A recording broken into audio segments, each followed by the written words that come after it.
Hello, my name is Daryl Leary. My last cigarette was on March 6, 2018. It has been 200 days since I had a cigarette. I have been on nicotine replacement therapy ever since. I was a heavy smoker. I smoked an average of 22 cigarettes a day for 17 years. The only strategy I had for quitting cigarettes was to reassure myself that I would use as much nicotine replacement in the form of lozenges, sprays, and gums as I wanted to with no limit. I actually started with two 21 milligram patches coupled with 4 milligram nicotine gum, 4 milligram lozenges, and the occasional 1 milligram spray, and averaged 77 milligrams of nicotine per day. Over the next 6 months, I ranged in nicotine consumption from 44 milligrams per day to 122 milligrams per day. The strange part is that my nicotine consumption had seemed to triple because the average cigarette contains 12 milligrams of nicotine, but only 1 to 2 milligrams of nicotine actually makes it into the bloodstream via inhalation. Therefore, as a cigarette smoker, my nicotine consumption per day would have been an average of 22 to 44 milligrams.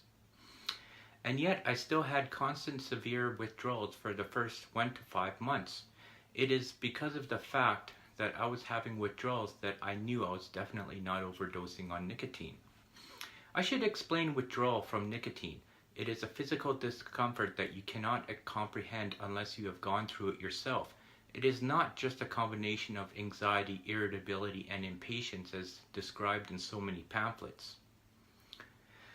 It is a truly discomforting sensation like the convulsions you experience in your chest when you have held your breath for too long underwater. And the longer you go without nicotine, the more severe the physical sensation in your chest becomes.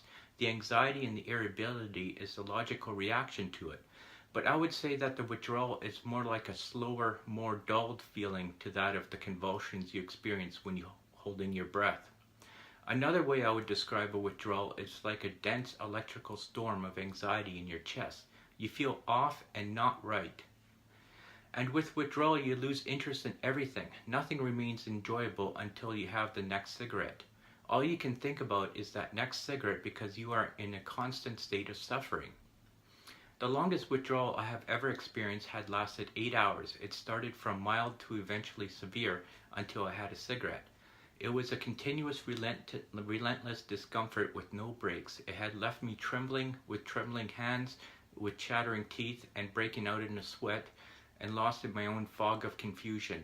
I had concluded that this particular withdrawal was not just mere discomfort, but a state of actual pain. As a cigarette smoker, I had learned to be terrified of withdrawals.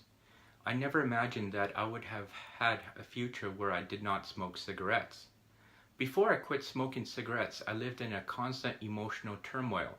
The idea of quitting smoking and the subsequent withdrawals I would suffer as a result absolutely terrified me. But I was equally terrified by my fear of cancer if I continued smoking. I eventually settled on the idea that I would live no longer than 60 years of age and eventually started creating my own memorial of sorts. And because of smoking bylaws everywhere that forbade me from smoking indoors, I felt I had no choice but to smoke my cigarettes outside in the freezing winters. There were certainly times when it got so cold that my fingers would shake with a painful tingling. Times where my fingers got so cold they would begin to move more and more slowly and begin to stiffen. And yet it still seemed a better resolution than suffering from the nicotine withdrawals. As a cigarette smoker, I sold many of my own most valued possessions to ensure that I would have cigarettes to smoke.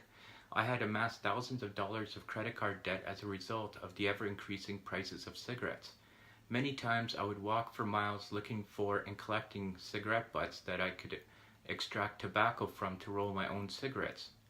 I suppose I was doing a service by cleaning the litter that is cigarette butts.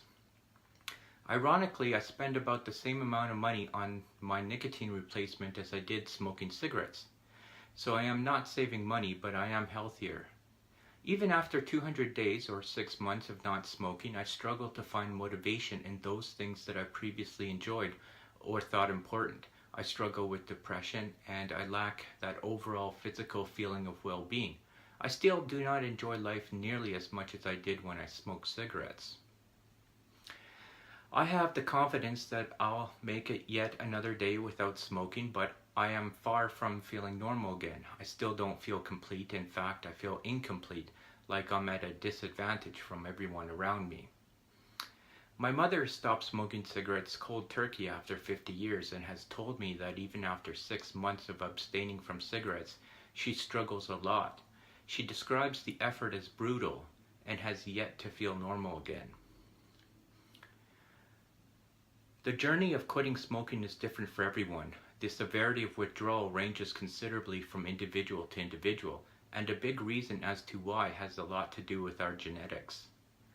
There are genes that dictate such factors as when you're likely to begin smoking, how much you will smoke, and even how hard it will be to quit smoking. And unfortunate for me, there is a high correlation between smoking and the mental disorders like generalized anxiety, to which I suffer from. I believe my brain is genetically optimized for the highest degree of addiction to nicotine. And I think we need more empathy for people with addictions because people like me have truly suffered because of nicotine addiction. I fear that because millions of people have quit smoking and that ex-smokers now outnumber smokers, that people are starting to believe that quitting smoking is easy for everyone. And that is far from the truth. There are those of us like myself who struggle with such difficulty and strife to quit. And yet we do not have a cure for nicotine addiction because every supposed cure out there requires willpower to work. Antibiotics, for example, cure bacterial infections and do not require willpower to work, nor are they painful. A cure in my mind is painless and does not require willpower to work and works for everyone. Sure, there are 2 medications that have helped a small percentage of those to stop smoking, but they still required willpower. Withdrawals still occur and they do not work for everyone. In fact, they do not work for the majority of users. When I took Zyban to quit smoking, I felt worse than I did when I quit smoking with only nicotine replacements. Every time I had tried to quit smoking was with Zyban, along with nicotine replacements. My record with Zyban was a mere 12 days. Zyban was in fact sabotaging my quit smoking attempts. I should note that in the last 16 years that I smoked cigarettes, I did not participate in any other recreational drugs or alcohol for that matter. And even though I am still very much addicted to nicotine, I want to let others know that I have found a much healthier alternative to smoking cigarettes, despite how hard it was. But I am also trying to paint an honest picture of nicotine addiction. Just because nicotine withdrawal will not kill a person does not mean that that person is not in a lot of suffering. We still need neurological research into nicotine addiction. We need the development of better, more effective drugs to help people quit smoking. For those as heavily addicted as myself, counseling and group therapy is insufficient. My journey in quitting smoking still continues, 200 days since I had a cigarette. Thank you. I'm Daryl Leary.